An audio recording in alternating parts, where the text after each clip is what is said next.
Beaucoup de dirigeants algériens, dans le discours officiel comme dans le discours officieux, lient les crises qui opposent l'Algérie à des pays africains, à du lobbying marocain. Est-ce que le Maroc a fait une percée réellement importante? On en parle beaucoup dans la presse, y compris africaine. Le Maroc. Oui, le Maroc a fait une percée. La stratégie du Maroc a été de développer des relations bilatérales avec les pays. Et la coopération doit bien être portée par des sujets concrets. Dans le cadre du Maroc, ils sont attaqués à l'économique, l'agriculture. On a aujourd'hui tout un pôle bancaire africain, banque assurance. Là où on peut noter un recul de l'Algérie. Peut-être l'Algérie devrait se réveiller, comprendre qu'aujourd'hui les Africains sont des consommateurs aussi. Ils ont besoin d'emploi, ils ont besoin de voitures, ils ont besoin de logements, ils ont besoin de faire du business. Quand vous voyez un peu la percée du Maroc en Afrique, les télécoms, la banque, voilà, on a tel groupe d'intérêt qui vient investir dans tel domaine, ça va générer tel nombre d'emplois directs, tel nombre d'emplois indirects. Vous faites ça, vous avez le cœur de tout le monde. Mais je pense que sur la perception de l'Algérie, c'est pour ça que je crois qu'il y a vraiment quelque chose à faire. Parce que vous voyez, aujourd'hui, le Maroc est perçu comme un hub aérien, avec un vrai maillage sur l'Afrique. L'Algérie a les moyens d'avoir aussi une compagnie Air Algérie. Et le pays qui a une. Beaucoup de dirigeants algériens, dans le discours officiel comme dans le discours officieux, lient les crises ou les épisodes de crise qui opposent l'Algérie à des pays africains, à du lobbying marocain qui serait en train de manœuvrer secrètement dans les coulisses pour, dans le cadre de la rivalité, vous connaissez certainement les problématiques de la rivalité algéro-marocaine, les sources du conflit, le Sahara occidental, les problèmes. Ce sont deux pays complètement différents, qui ont deux lignes de politique totalement différentes. Est-ce que le Maroc a fait une percée réellement importante? On en parle beaucoup dans la presse, y compris africaine. Le Maroc. Est-ce que le Maroc est vraiment devenu un acteur influent sur la scène africaine? Est-ce que réellement il a pu déstabiliser ou bousculer un peu l'Algérie qui avait l'habitude d'être considérée elle-même comme une des 4 plus importantes puissances africaines avec le Nigeria, l'Égypte et l'Afrique du Sud? Oui, le Maroc a fait une percée et ça peut s'expliquer de manière... Quand on convoque l'histoire, on se souvient qu'en 1984, quand le Maroc décide de claquer la porte de l'Union africaine, c'était l'OUA à l'époque, c'est motivé par quoi? C'est motivé par cette querelle territoriale et l'histoire du Sahara occidental que tu as bien fait de rappeler tout à l'heure. Et donc, c'est un pays qui est parti sur 33 ans d'isolement.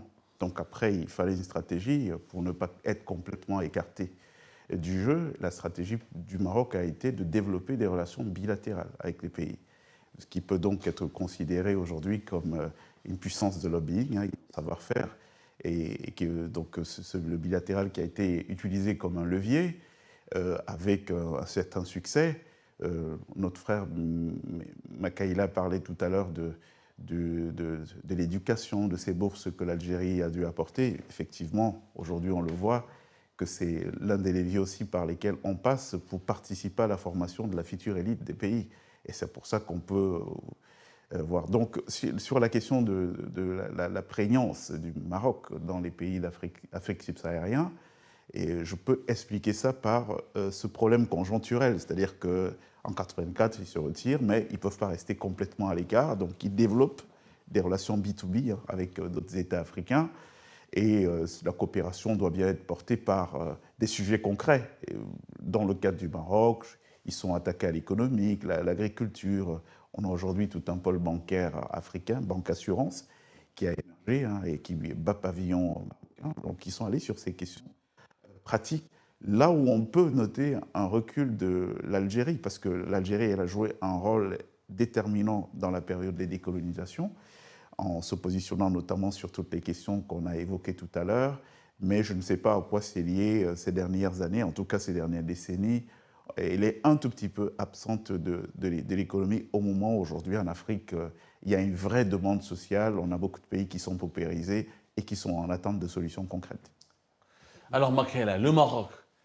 Est-ce que le Maroc est devenu aujourd'hui l'équivalent de l'Algérie? Est-ce que le Maroc arrive à concurrencer l'Algérie dans les régions, notamment dans le Sahel, au Tchad par exemple, etc. Est-ce que les Africains commencent à devenir plus pro-marocains que pro-algériens? Est-ce que c'est une réalité ou c'est un fantasme qui est propagé par certains médias? Non, mais effectivement, Abdou, le Maroc développe un soft power qui est effectivement essayer d'envahir l'Afrique, le sud Sahara, l'Afrique au sud Sahara, et qui est devant, je ne sais pas, je peux expliquer un peu de retard par rapport aux Algériens.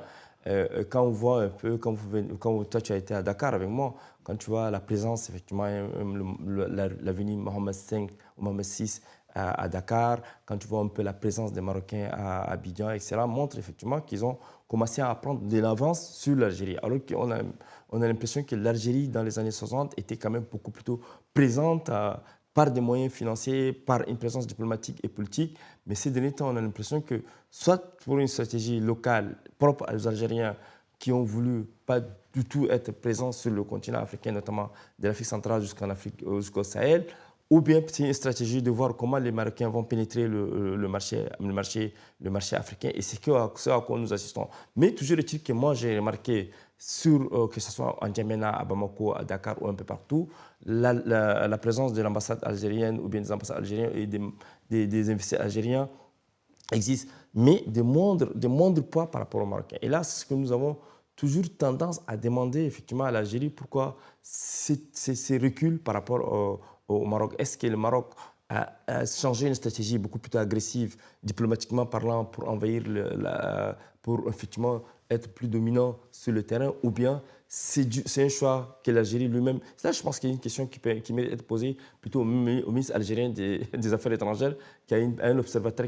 comme nous autres. Mais toujours est-il que nous avons constaté depuis un certain temps une présence massive du Maroc en termes diplomatiques, mais cela n'exclut pas que l'Algérie aussi a son rôle à jouer sur le continent africain, parce qu'en fait, elle a des rapports assez historiques avec les... Justement, Morgan, est-ce que ce n'est pas le business qui explique tout? Est-ce que c'est pas l'Algérie peut-être? Moi, c'est ce que je dis dans mes critiques souvent, dans mes émissions. Je dis que nos dirigeants croient que les Africains n'ont besoin que de slogans politiques. Est-ce que peut-être l'Algérie devrait se réveiller et comprendre qu'aujourd'hui les Africains sont des consommateurs aussi, ils ont besoin d'emploi, ils ont besoin de voitures, ils ont besoin de logements, ils ont besoin de faire du business, et qu'on ne parle pas assez business aux Africains, et que les pays qui ne parlent pas assez business aux Africains commencent à désintéresser ou commencent à repousser les Africains. Parce que les Africains aujourd'hui s'intéressent beaucoup au business. C'est une vérité ou pas ce que je dis? Oui, moi je vais être très bref d'ailleurs dans la réponse de cette question. Makaïla en parlait tout à l'heure. Tout le monde s'accorde sur l'excellence de la diplomatie algérienne. Hein. Ils sont comptés, les diplomates algériens, comme étant les meilleurs dans le monde. La seule problématique, c'est qu'ils se sont contentés de faire de la diplomatie sur les questions géopolitiques, mais je crois qu'il y a autre chose que l'Algérie peut embrasser désormais, c'est la diplomatie économique, en tout cas une diplomatie économique très offensive. C'est-à-dire, qu'est-ce que ça veut dire dans la diplomatie économique? Explique-nous, Morgan, donne des exemples. Alors, je vous ai parlé tout à l'heure, je vous disais que quand vous voyez un peu la percée du Maroc en Afrique, les télécoms, la banque, tous les domaines concrets qui voient des investissements directs. L'Algérie, c'est un pays très riche, tout le monde le sait. Et aujourd'hui, se dire qu'ils ont une richesse, ils ont des vrais savoir-faire qui peuvent être exportés en Afrique subsaharienne, mais ce n'est pas fait, ça peut paraître comme un désintérêt. Donc, effectivement, l'Afrique d'aujourd'hui, c'est une Afrique où il y a une grosse demande parce qu'on est confronté à des défis démographiques. Je prends un pays comme le Cameroun, dans les années 80, on était à peine 5 millions. Là, on est 30 millions. Et sur 30 millions de population, vous avez 1% qui a droit à un salaire tous les mois. Vous vous rendez compte? Donc, 1 million de gens qui doivent nourrir chacun 30 personnes pour que le pays s'en sorte. Ça veut dire quoi? Ça veut dire qu'aujourd'hui, quand vous allez dans un pays comme le Cameroun, au-delà du slogan politique, ils ont envie d'entendre que, bon, voilà, on a tel groupe d'intérêt qui vient investir dans tel domaine, ça va générer tel nombre d'emplois directs, tel nombre d'emplois indirects. Vous faites ça, vous avez le cœur de tout le monde.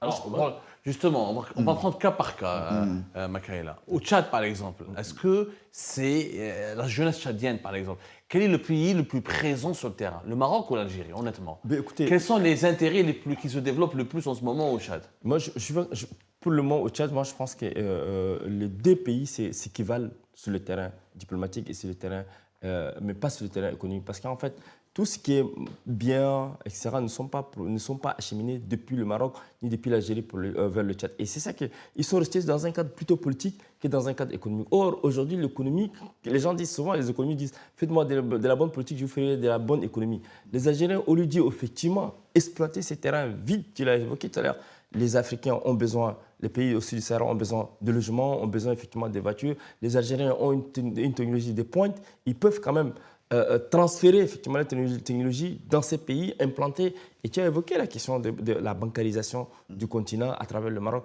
L'Algérie avait les moyens également de le faire. Mais j'ai l'impression que c'est à la faute revient effectivement à l'Algérie qui n'a pas pu exploiter des opportunités économiques vis-à-vis des pays africains. Mais c'est l'occasion ou jamais d'en débattre et de proposer d'alternatives à cela. L'Algérie aurait dû également, Abdou, organiser des forums à Alger, réunissant effectivement des cadres et des intellectuels africains pour réfléchir comment effectivement renouer des rapports plutôt économiques que de rester dans un agenda politique. L'agenda politique, certes, existe, mais l'agenda économique aujourd'hui parle aux Africains et tu l'as évoqué. Il y a aussi un sujet important, c'est la crise, c'est l'immigration, la thématique de l'immigration. Au Maghreb, on dénonce souvent un racisme anti-Afrique subsaharienne, un racisme anti-noir, il faut le dire la vérité. Est-ce que ça n'a pas un mauvais impact sur l'image de l'Algérie ou l'image du Maroc? Je ne sais pas, peut-être au Maroc, j'ai l'impression quand même les opinions publiques africaines sont plus tendres avec le Maroc concernant la thématique de l'immigration, alors qu'avec l'Algérie, il y a beaucoup de critiques. Est-ce que le Maroc expulse moins de migrants? Est-ce que c'est parce que le Maroc expulse beaucoup moins de migrants? On a vu quand même en Algérie des vagues d'expulsion. Des fois, ça se passe dans la violence. On abandonne les migrants d'Afrique subsaharienne en plein désert. On leur demande de marcher jusqu'au Niger, etc. Est-ce que ce mauvais accueil en Tunisie, et de cela une année ou deux, le président tunisien, Kais Saïd, il a carrément eu un discours d'un racisme incroyable. Il a dit que je veux pas que la composition démographique de la Tunisie change, etc. C'est-à-dire il a même utilisé les thèses de l'extrême droite européenne, le fameux grand remplacement.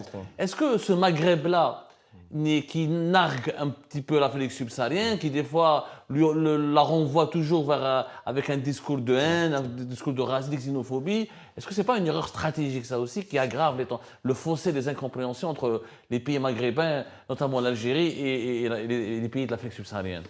Oui, on ne peut pas nier qu'il y a une très mauvaise perception au niveau des opinions. Et nous sommes en politique. En politique, l'important n'est pas la réalité.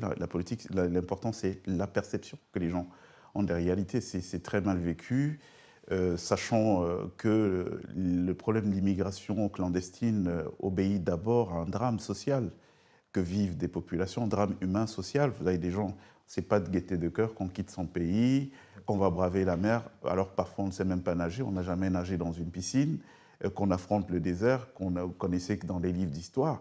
Si les gens font ça, c'est bien parce qu'ils sont désespérés.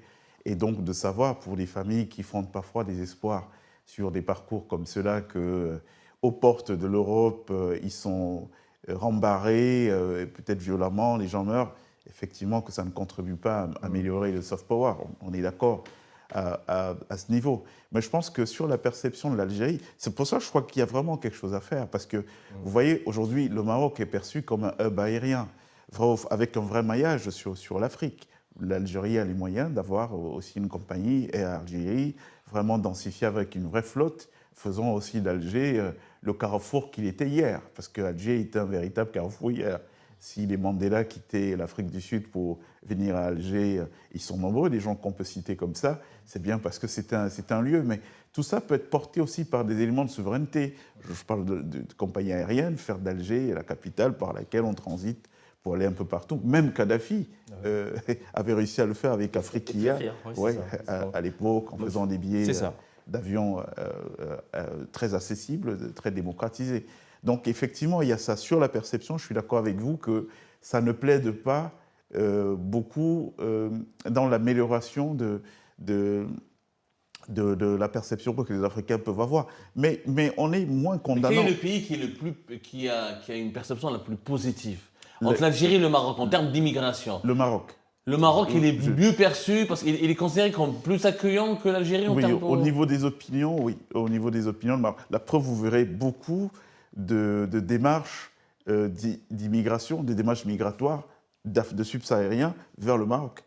Ce qui n'est pas le... Moi, je rencontre rarement des gens qui me disent, bon, le Maroc, la Tunisie, mais je rencontre rarement des gens qui disent, bon, je quitte l'Afrique, je vais en Algérie, c'est un peu rare.